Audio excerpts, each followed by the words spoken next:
and the conversations have been wonderful. Let me repeat what I have always said consistently, that we are mistaken in assuming that we've had a transition from dictatorship to democracy. We still haven't. And this is why we are showing all kinds of systemic malfunctioning.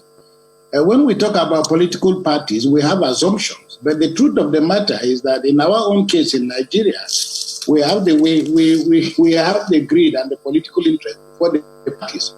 And that clearly what we have in Nigeria, as we have seen with the occasional malfunction of the systems midway through the journeys, manifested in the quarrelsomeness nature of politics and the way that the judiciary now has come to undermine, let me put it that way, the wishes of the people, its intrusive occupation of the public space.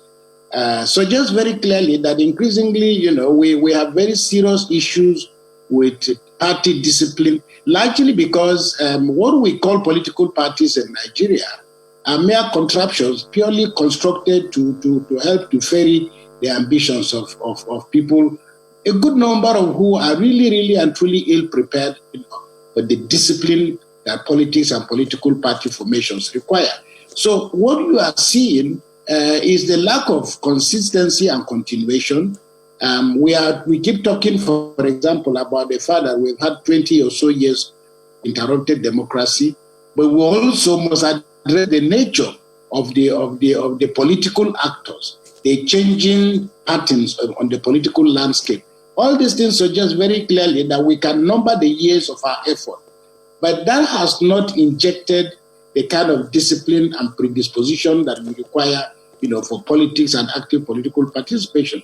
You have a high percentage of party office holder turnover at the National Assembly, at the state levels. So our system is so quarrelsome, largely because, as I said, we have come from a military background. We never had a clinical transition, as I said, beginning from our history. Every time it's always been the military purely and simply putting together a contraption to enable people ferry their ambition through to the system. So these are some of the difficulties. Of course, when you talk about the judiciary, increasingly we are finding now that the integrity of the judiciary is coming under question, just like any other institution that gets sucked into politics. So it is to say that going forward, two quick things. The first is for us to pay more attention to the future. That is why this conversation is very important. That a new generation of Nigerians with a different view about our country, with a different set of skills and different sets of discipline, must begin to see politics in a much more noble form, beyond just the contestation that we are facing for, we are seeing, for raw power.